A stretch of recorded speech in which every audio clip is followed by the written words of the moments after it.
Esta plática se llama Ciudadanízate, pero nos encanta el lema, que es construyamos el México que merecemos. Entonces, vamos a desglosar un poquito, tantito este título. Construyamos el México que merecemos. Es el fin de la plática. Construyamos, ¿por qué? Porque es construir no solo los políticos en conjunto con nosotros. Es construyamos, cambiar la forma de ver la política. La política es también de la sociedad civil. La sociedad civil, siempre que me refiero a sociedad civil o a ciudadanía, me refiero a la gente como nosotros. A todos nosotros que nos tenemos que involucrar para construir en conjunto con la política el México que merecemos. Y también me gustaría que imaginen cuál es el México que quieren. O sea, ¿qué México quieren construir? ¿Qué México quieren vivir? ¿Un México seguro? ¿Qué se les ocurre? ¿Un México con oportunidades, con educación? ¿Un México con salud? Me gustaría que imaginen ese México y que se den cuenta que ese México lo podemos construir. Sí se puede acabar con el narcotráfico, sí se puede acabar con la corrupción. Claro que son problemas muy, muy complejos, pero sí podemos cambiar la realidad en la que nos despertamos todos los días y sí podemos realmente cambiar este país.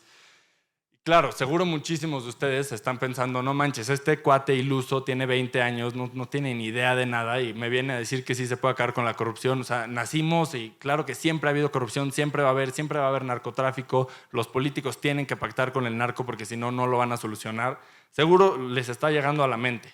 Entonces, quiero que piensen en esto. O sea, seguro alguno de ustedes está pensando, pues sí, pero es una utopía, ¿no? O sea, este México del que me platicas, donde el pobre sí es pobre porque quiere, no porque no tiene la oportunidad de que ni siquiera su nieto salga de la pobreza. Ese México quizá es una utopía, pues sí, quizás es algo inalcanzable, quizás sí. Pero les quiero decir, a ver, ¿de qué me sirve tener una meta inalcanzable? O sea, ¿de qué me sirve tener un México como una utopía que nunca voy a poder alcanzar? Porque, híjole, le meto en tecnología, le meto en todo y avanzo 5 pasos, pero la utopía se vuelve a alejar y se vuelve a alejar. Bueno, a ver, otra vez inversión, tecnología, le meto no sé qué, se avanzo más. Y la utopía se sigue alejando y se sigue alejando y siempre se va a seguir alejando porque es inalcanzable. Entonces, ¿de qué me sirve tener una utopía clara? Pues me sirve para seguir luchando, para seguir marchando y para seguir creyendo que voy a construir ese México. Y ahora viene la parte más de flojera de toda la conferencia, pero yo creo que es la parte más importante, que es la parte que gracias a Dios le toca a Jero, entonces a mí no me toca dormirlos más, pero es la parte de historia. Y a mí se me hace importantísimo porque tenemos que entender, y es muy importante entender de dónde venimos en temas de ciudadanía y de democracia para entender los retos que puede llegar a suponer perder lo que hoy damos por hecho. Entonces, sin más, los dejo con Jero para que les explique un poco. Bueno, esta explicación me va a parar, pero esta explicación va un poco más para los que son de mi edad, porque, a ver, seguramente 1000 veces lo hemos visto en la escuela y lo que sea, pero pues no hacen tanto énfasis en esto que les voy a contar. ¿Alguno ha escuchado de la dictadura perfecta? Bueno, la dictadura perfecta, así le llamó un escritor latinoamericano a lo que pasó en México todo el siglo pasado. Era un siglo completo en el que fue gobernado México por un solo partido. Cada 6 años había elecciones y todo parecía una democracia súper bien. Había elecciones, la gente salía a votar, cambiaba el presidente, no había ningún problema con todo eso. Pero la realidad es que no era una democracia. En México lo que había era un autoritarismo que se transmitía de sexenio en sexenio. El presidente decía quién iba a ser el siguiente presidente y así sucedía. Las elecciones estaban a cargo de la CFE, de la Comisión Federal de Elecciones, que era una dependencia de la Secretaría de Gobernación. O sea, era el mismo árbitro el que designaba a las partes y el mismo árbitro decidía quién ganaba. Pero el árbitro, al ser una de las partes, pues evidentemente siempre ganaba, ¿no? Es como si en América, Cruz Azul, el árbitro es del América, pues, o sea, la respuesta es obvia, ¿no? Pero, entonces, esto, ¿cómo nos llevó a donde estamos hoy en día? Bueno, a través de muchos esfuerzos, de mucho salir a la calle, de muchas luchas de la gente, que de verdad había gente desesperada que salía a votar y sabía que su voto no contaba, pero decía, oye, tengo que votar porque pues, es mi responsabilidad. Tengo que poner mi granito, por más pequeño que sea. Y tal vez en esos casos era indiferente. Y así fue como en 1988 hubo uno de los fraudes más grandes. Iba ganando el candidato opositor al presidente de entonces y de repente se va la luz. Literal, se va la luz. Y al poco tiempo después regresa la luz. Iba perdiendo las elecciones el candidato del PRI en ese momento. Y cuando regresa la luz, resulta que el candidato opositor ya iba perdiendo las elecciones por una diferencia abismal. Entonces, ese era el México en el que se vivía. Un México en el que los votos no contaban. Ahora, gracias a que logramos tener un Instituto Nacional Electoral que es completamente autónomo y separado del gobierno, es que podemos tener completa certeza de las reglas del juego y sabemos que cada uno de los votos sí cuenta. Ahora, todo está muy padre y todo, pero hay un factor muy importante. Según el INE, los jóvenes somos cerca del 50%, bueno, más bien el 50% de todas las credenciales. O sea, los menores de 34 años son el 50% de las personas que van a votar el 2 de junio. Esto representa cerca de 50 millones de mexicanos. Van a haber alrededor de 99 millones de votantes estas elecciones. Y entonces, ¿qué pasa? Los jóvenes también al mismo tiempo somos los que menos salimos a participar, los que menos salimos a votar. Qué curioso que una persona de 80 años, que ya tuvo toda una vida, que ya probablemente va de salida, sale a votar y un joven de 24, 25 años no sale a votar porque pues, amaneció crudo, porque se fue a Valle, porque tuvo graduación, porque le dio flojera hacer una fila de 20 minutos, por la verdad una cantidad de sinsentidos. Entonces, tenemos que los jóvenes hacer esa reflexión, porque también ya estuvo bueno de todos los adjetivos de que somos indiferentes, de que somos de flojera, de que somos lo que sea. No, la realidad es que todo esto depende de nosotros, depende de los jóvenes y somos nosotros los que podemos cambiar toda esta situación. Podemos darle toda la vuelta a la estructura y podemos corregir para direccionarnos en el rumbo que nosotros queramos. O sea, verdaderamente está en nuestras manos. Ahora, el ciudadano de Reposete es ese mexicano que todo el tiempo se la pasa criticando, que todo el tiempo se le pasa quejando de la situación, de que estamos de la patada, de que todo está mal, quién sabe qué, pero también es el mismo que no sale a votar. Aquí les dejo las cifras de cuántas personas votaron. En 2018, Morena arrasó la elección, obtuvo más del 50% de los votos, pero cerca del 40% de las personas con INE no salió a votar. ¿De qué nos habla eso? Que la realidad es que no hay peor enemigo para el mexicano que el que no sale a votar. En una democracia de verdad, son 4 de 4 personas con INE las que salen a votar. No 1 de cada 2, o 1 de cada 3, o 1 de cada 4. Les voy a decir un ejercicio. En las elecciones del Estado de México del año pasado, cerca de 18 millones de personas tenían, bueno, son cerca de 18 millones de mexiquenses. De esos, 12 millones tenían INE. Y por la gobernadora actual votaron 4 millones. Es decir, 3 millones. Es decir, 1 de cada 4 personas con INE votó por la candidata ganadora. Y 1 de cada 6 mexiquenses votó por la que va a ser su gobernadora los siguientes años.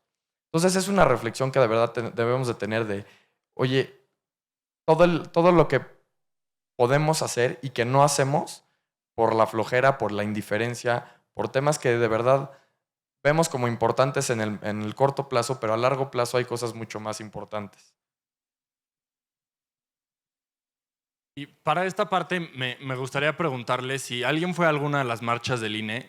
Me encantaría que alguno de los jóvenes pudiera como... ¿Alguno de ustedes fue?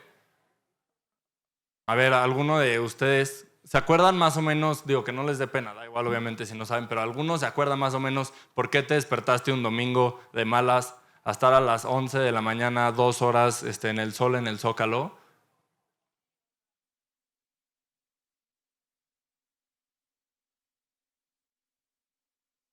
Exacto, y justo lo que dices, si el INE se hubiera convertido del gobierno otra vez como era, ¿cuál era el riesgo? O sea, ¿qué consecuencia pudo haber tenido eso? A ver, ¿alguno de ustedes sabe? O sea, lo que se les ocurra. ¿Qué significa eso? O sea, ¿qué ejemplo podrías?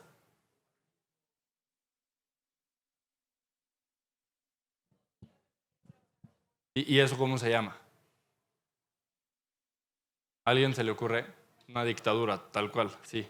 Entonces, el antítesis a una dictadura o a un totalitarismo, pues es la democracia. Obviamente, te hablan de democracia y dices qué flojera, ¿no? Nadie quiere hablar de democracia. Pero pues vamos a hacer un intento hoy para entender un poquito la democracia y para entender un poquito por qué, no sé cuántos somos, pero los 30, 40 que estamos aquí nos vamos a levantar este domingo para ir otra vez al Zócalo. Se los juro que esperemos que ya sea una última vez. Pero, ¿por qué salir a defender la democracia y por qué involucrarse? ¿A mí de qué me sirve la democracia? Antes de entender a mí de qué me sirve la democracia, pues hay que entender primero qué es la democracia. La democracia es una cosa muy, muy compleja, pero para definirla me gustaría que lo alejemos tantito de las elecciones. La democracia no es solamente que haya elecciones, no es solamente ir un domingo a votar y tan tan. No, la democracia va mucho, mucho más allá. A mí me gusta definir la democracia como un ecosistema. ¿Se acuerdan de esos como diagramas que nos ponían en la escuela, que es un circulito, democracia, y luego muchos circulitos alrededor? Pues así imagínense la democracia. Entonces, la democracia es un circulito y dentro de la democracia como ecosistema conviven en ese mismo ambiente distintos ámbitos, como es, claro, elecciones libres y autónomas, totalmente y probablemente lo más importante, sí, pero también instituciones libres, como lo que platicábamos del INE, ¿no? Tener una institución autónoma, independiente, que esté totalmente desligada del poder ejecutivo y del poder en sí. La democracia está pasando por retos a nivel mundial, pero sí un caso particular en América Latina y en México. Vamos con los retos a nivel mundial. Por ejemplo, ¿se acuerdan cuando se armó un desastre en Washington, D.C. y atacaron el Capitolio? Eso es un ataque perfecto a la democracia en Estados Unidos. Entonces, no solamente en América Latina pasa eso. Vámonos a Israel. La Suprema Corte está totalmente subordinada al poder ejecutivo. Un ataque a la democracia. ¿Cuál es la solución? ¿Cómo vamos a construir el México que queremos? Porque sí queremos que esto sea un discurso optimista de que sí podemos construir algo donde sí vamos a poder tener nuestros hijos y poder construir la vida y el trabajo que queremos.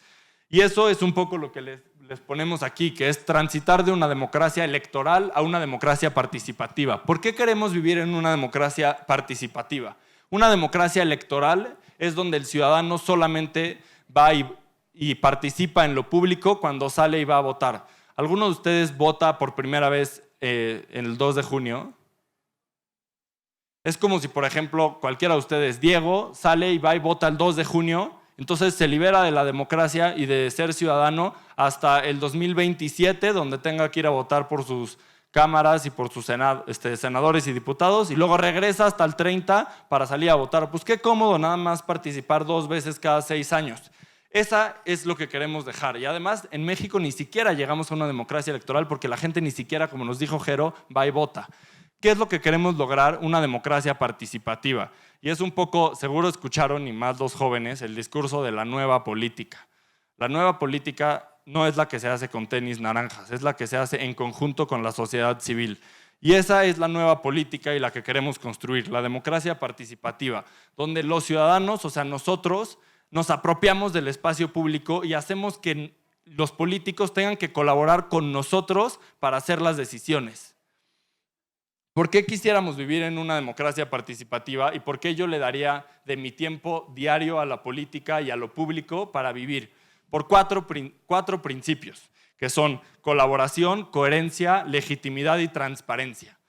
Colaboración, el primero. Cuando colaboran la política con la sociedad civil, logran los objetivos. O sea, así tan fácil como si nosotros dos y todos ustedes vamos por un mismo objetivo, lo vamos a lograr mucho más fácil que si solo lo hacemos Jero y yo. Pues digo, por más que estemos altos, pues no vamos a lograr mucho.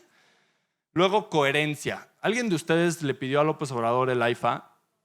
O sea, ¿alguien de ustedes dijo, yo quiero el AIFA? ¿Alguien de ustedes le pidió la refinería que no refina? ¿El Tren Maya que destruye ecosistemas?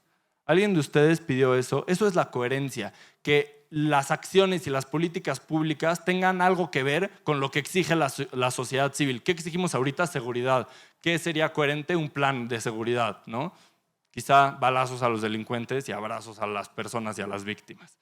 Luego, legitimidad. ¿Por qué legitimidad? Porque cuando algo está coherente y colaborado con la sociedad civil, es legítimo. ¿Ustedes creen que el AIFA es legítimo en cuanto a nuestros ojos, a los ojos de la sociedad civil? Claro que no. Y transparencia, porque cuando la sociedad civil, o sea, nosotros, metemos los ojos en los procesos, es mucho más difícil y por lo menos casi imposible que haya escándalos de corrupción como los hay hoy en día. Imagínense que la sociedad civil hubiéramos metido los ojos en el Tren Maya. ¿Ustedes creen que los 4 hijos de López Obrador y sus 20 amigos serían putrimillonarios ahorita? No hay forma, ¿no? Y ahora les queremos dejar 3 acciones concretas. O sea, me dice, bueno, padrísimo, pero ¿cómo le hago? 3 acciones concretas. Justo. Nada más que le tomen foto y ya. 3 acciones como para decir, yo me estoy involucrando en lo público. Como dicen, si no te metes tú con la política se mete contigo.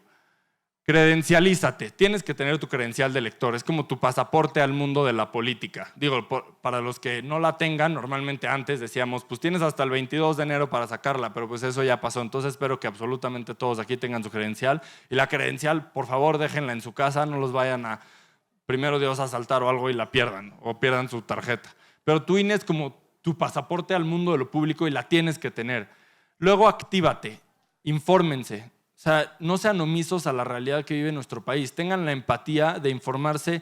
Yo sé que nosotros, la verdad, vivimos en un privilegio y lo aceptamos y no tiene nada de malo. La verdad, somos bastante privilegiados.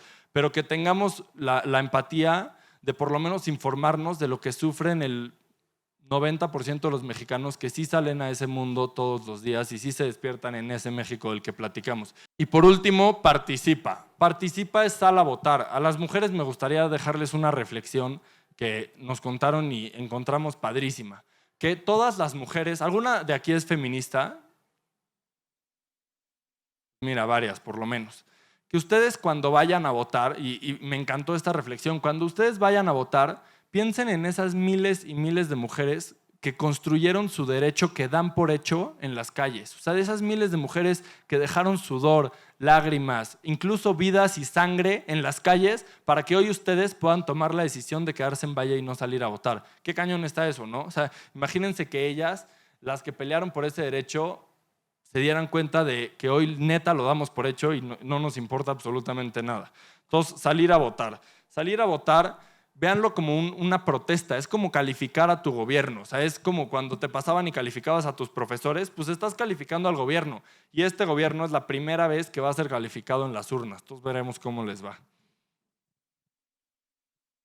Ahora, ¿qué se viene de cara al 24, ¿no? A las elecciones del 2 de junio? Porque pues, seguramente mucho hemos escuchado hablar, pero ahora la realidad es qué se viene más en concreto. Bueno, son las elecciones más grandes en la historia del país. Se van a votar más de 20,000 puestos. O sea, es una elección enorme. Por lo mismo, les van a entregar, bueno, no os van a dar muchísimas boletas.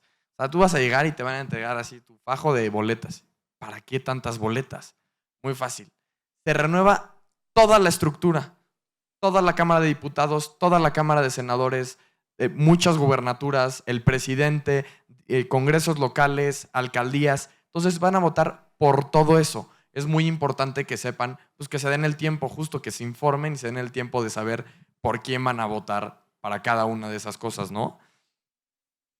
Luego, aquí podemos ver cómo literalmente se renueva toda la estructura. En la Ciudad de México se renueva el jefe de gobierno, todo el Congreso local, a nivel federal la presidencia, el Congreso, todo. ¿Qué quiere decir esto? Quiere decir que los jóvenes, particularmente, porque somos el 50% de los que van a votar, tenemos una oportunidad de oro para darle el rumbo al país que queramos. Si no estamos contentos con cómo se está direccionando el país, tenemos en nuestras manos la posibilidad de cambiarlo completamente porque se va a renovar toda la estructura, completamente toda la estructura. Y ahora, se está haciendo mucho énfasis en la presidencia de la República, ¿no? Hemos escuchado mucho de Claudia, de Xóchitl, de Samuel en su momento, que ahorita ya ni pinta. Pero la realidad es que el Congreso también es muy importante. Los diputados y los senadores son muy importantes por lo mismo de los contrapesos. Si llega un presidente, sea quien sea, y el Congreso está variado, o sea, hay representación de todos los partidos, Es el mundo ideal, es lo que queremos. ¿Por qué? Porque es ahí donde se da el diálogo, es ahí donde se aprueban las reformas, es ahí donde se hacen las leyes. Y lo que queremos justo es que haya un diálogo, sea el partido que sea. Queremos que haya diálogo porque a través del diálogo es como se construyó el IFE, por ejemplo, en su momento. Y a través del diálogo es como vamos a poder darle el rumbo al país que de verdad nosotros queremos. También vamos a ver muchas encuestas. Ya están circulando, todos los días salen encuestas nuevas, que si el Financiero, que si Latinus, que si no sé cuál otra. La realidad es que las encuestas no son de fiarse. No hay que confiar en ninguna encuesta.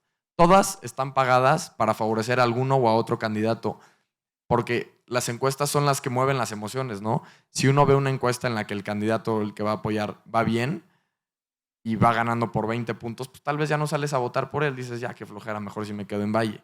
O si va perdiendo por mucho, dices, ya ni para qué me voy a votar, ya perdió. La realidad es que no son de confiarse. En las elecciones del 2012, casi el 10% de los votantes eligieron por quién votar en las urnas. Entonces no me vengan con que las encuestas pueden predecir por quién va a votar ese 10%. Hay un cuate que se llama John Keane, un politólogo australiano, da igual. El chiste es que el cuate dice que siempre, ha estudiado siempre cuando mueren las democracias. ¿Alguien sabe de un ejemplo de una democracia que ha muerto? Cuba. ¿Alguien sabe otro? Venezuela. ¿Otro? Bueno, nos quedamos con Cuba y Venezuela. Entonces, él estudió, este cuate se dedicó todo su tiempo, Nicaragua, a estudiar todas las democracias que han fallado. Y ha encontrado que en estos distintos ejemplos de Cuba, Venezuela, Nicaragua y estas democracias que han fallado, siempre ha encontrado un punto en común. Ese punto en común son dos responsables. Siempre dice, siempre que muere una democracia, siempre, sin duda alguna, hay dos responsables. El primer responsable es el grupo político o el personaje que se dedica y se propone acabar con la democracia. ¿A alguien se le ocurre uno? Bueno, chance, no lo digan. Esa persona que se les ocurrió. Y el segundo, y esto está muy cañón y me encantaría que lo pensaran muchísimo, son los ciudadanos que permiten que el primero acabe con la democracia. Entonces, dejarles la reflexión de que no dejen que acaben con nuestra democracia. Pónganse las pilas porque la cosa está cañona. Por último, dejarles con las catedrales más grandes del mundo, la que quieran. La Sagrada Familia de Barcelona se construyeron ladrillo por ladrillo. Entonces, invitarlos a que pongan su ladrillo en la construcción del México que merecemos. Y ya, por mi parte, los dejo en paz. No sé si alguien tenga alguna pregunta o algún comentario o algo. Bienvenidos todos. Bueno, primero que nada, muchas gracias por su plática. La verdad es que a mí me sirvió muchísimo y creo que por este tipo de acciones es como podemos poco a poco ir poniendo nuestro granito de arena. Me gustaría que me ayudaran a informarme más sobre esto de manera constante. O sea, ¿cómo me puedo informar más sobre las diferentes opciones de candidatos a todo lo que nos dijiste que va a haber en las boletas? O sea, ¿dónde me puedo informar que no solamente sea redes sociales y que sea una fuente confiable y también amigable, fácil de entender? Nosotros, la verdad, nos encanta un cuate que se llama Max Kaiser. No sé si alguien ha escuchado de él. Max Kaiser, con K, Kaiser. Todos los viernes sube las 10 de 10. Es un video de 5 minutos que te describe las 10 noticias más importantes de la semana. Digo, diario sube videos y te puedes ver los videos de todos los días y estaría increíble. Pero es de los pocos que sube videos que no tienen línea, donde habla de todos, absolutamente de todos los partidos y de toda la política cuando hacen algo mal y también de las otras cosas que influyen. Entonces, pues recomendarte fielmente ese video que sale todos los viernes, ¿no? En todos lados. Sí, en Twitter sale. Es muy bueno. Igual también tiene un libro que se llama Lo que diga mi dedito. Lo que dice tu dedito, y es espectacular para entender en 100 páginas de la cosa más fácil del mundo, con puras caricaturas de Paco Calderón, cómo funciona todo. No sé si alguien tenga alguna otra duda o comentario.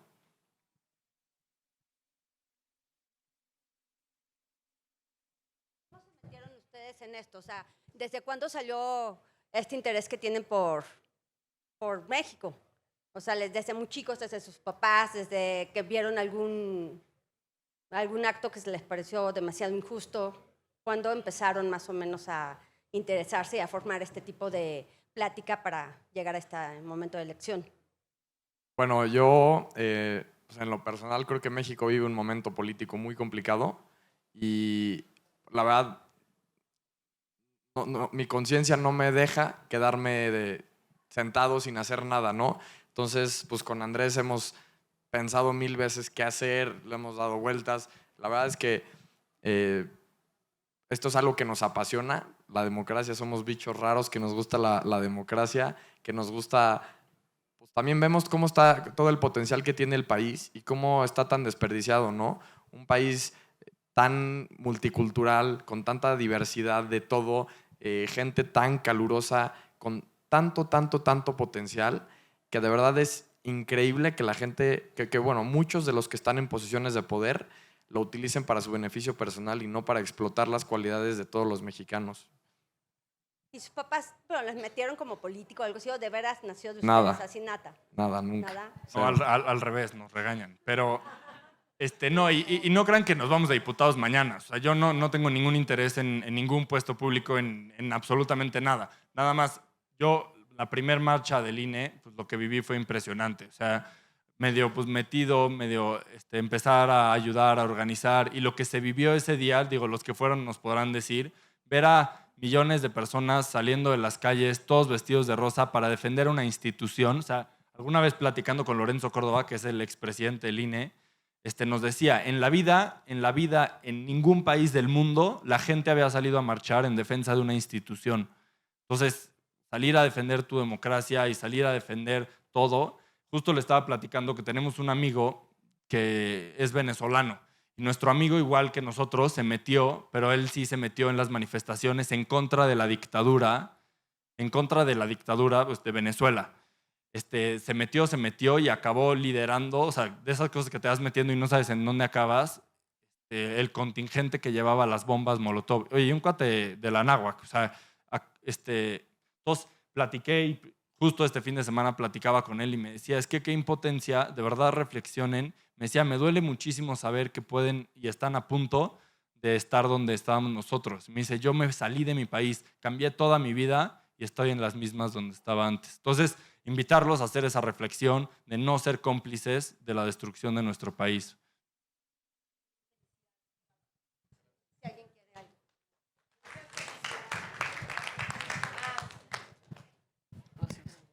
Yo tenía una pregunta. ¿Ustedes qué hacen o tienen alguna iniciativa o por qué la plática y por qué va dirigida más que nada a los menores de edad? No a los menores de edad, pero a los jóvenes. O sea, menores de 30 años.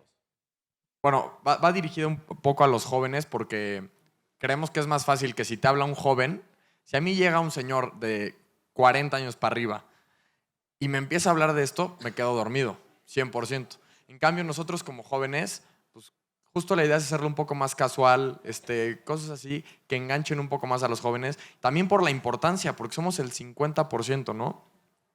Y pues ahorita de iniciativas, la verdad es que en esto estamos muy involucrados. También pues estamos organizando un contingente de jóvenes para la marcha de este domingo. Si están interesados, ahí están nuestros teléfonos.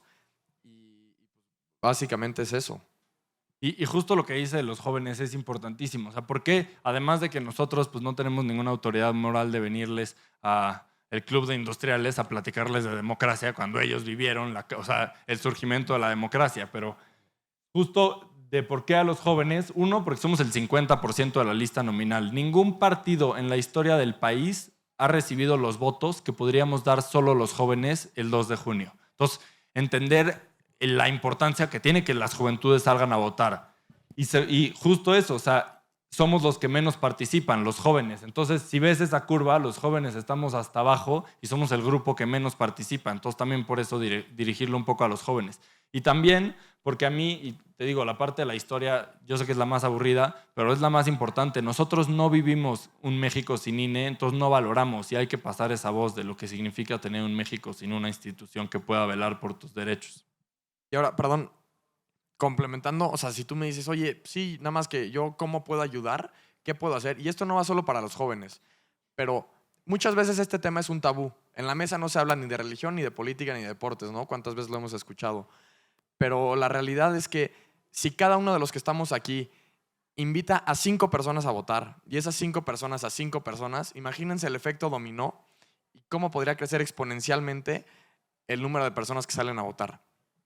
Una acción concreta invita a 5 personas a votar, que se informen y que voten por quien quieran, mientras sea un voto informado. Una pregunta, ¿por qué creen que los jóvenes no están saliendo a votar? ¿Por qué? ¿Por qué no creen, no participan? ¿Somos los papás que no les informamos? Yo ¿O creo por que hay qué no varias, salen? yo creo que hay varias razones. La primera es lo que dije, ¿no? O sea, no salimos a votar porque no sabemos lo que es no votar o lo que no es o lo que es no vivir en democracia. Como quizá algunos de ustedes lo saben porque lo vivieron. No sabemos lo que es tener devaluaciones cada 6 meses o la importancia de un Banco de México o la importancia de una institución que dé datos, por ejemplo, ¿no? Ahorita en el imperio de los otros datos.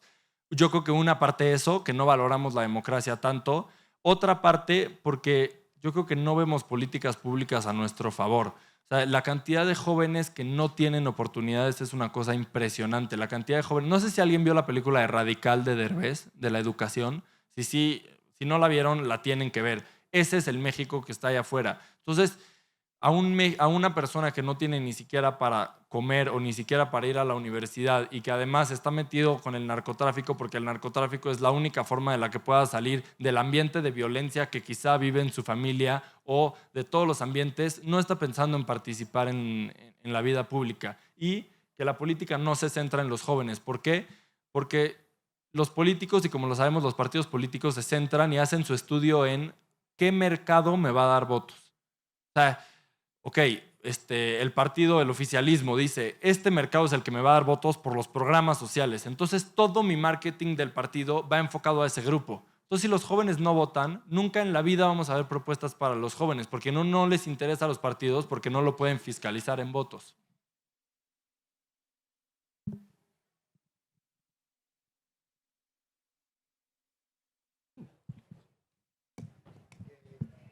Una elección totalmente de izquierda y no ganó la izquierda. Fue por los jóvenes. También, sí, justo, como decía, en Argentina lo que pasó es también un poco lo que pasó en México en 2018, ¿no? Que la gente ya estaba harta de lo que venía pasando, les ofrecieron una alternativa, algo nuevo, algo que no se había visto, y la gente dijo, ¿qué perdemos? Vamos a darle la oportunidad. Y es justo en Argentina lo que pasó. Pasó esto, un cambio. Yo hablé con un argentino antes de que fueran las primarias de Argentina y me dijo, no hay forma de que Milei vaya a ganar. Y Milei terminó siendo el candidato que ganó, contra todo pronóstico. Entonces, en México, de igual manera, si los jóvenes participamos en la manera en la que participaron en Argentina, de verdad es que somos los mexicanos los que vamos a poner al candidato, al presidente. Y también, digo, la importancia del discurso de alternativa, como lo veíamos, ¿no? Este discurso de me ofrecen algo completamente nuevo. A ver, cualquier persona que tenga 4 neuronas sabe que Milei está completamente loco. O sea, seguramente han visto el video del cuate que grita viva la libertad. O sea, ese es el presidente hoy de Argentina. Cualquier persona sabe que está completamente loco. Entonces, imagínense, y es un poco también lo que platicaba de la apreciación de la democracia y por qué la gente no aprecia la democracia. O sea, imagínense cómo tiene que estar el país para que tú veas una posibilidad en él para que lidere el camino que quieres que lleve tu país. ¿Qué camino es ese? El contrario, totalmente, lo que sea, me da igual a lo que están viendo hoy en día. Que justo como dice Jero, pues es un poco lo que pasó en 2018. Creo que muchas de quizás las generaciones y la política no pusieron atención en lo que llevó al triunfo en el 2018. O sea, no sé si no pusimos la atención suficiente, por ejemplo, en la justicia social. O sea, hay que velar más por los menos afortunados, totalmente. O sea, hay que estar pendientes, hay que generar comunidad y ningún ejemplo mejor que en lo que estamos hoy aquí, ¿no? O sea, generando comunidad para generando para una comunidad que está totalmente, pues, desafortunada en estos momentos y que hay que apoyarla, y hay que apoyarla desde nuestra trinchera. Y algo que también nos encanta decir, y creo que nos estamos pasando muchísimo, es que nacer donde nosotros nacimos, además de ser un beneficio, sí, es una responsabilidad. Nosotros tenemos una responsabilidad mucho mayor para con los demás. Entonces, hay que tener en mente y tener ese chip de que nosotros podemos cambiar la vida de la gente y le podemos meter mucho más de la gente que no tiene de verdad ni siquiera para pensar en la siguiente comida.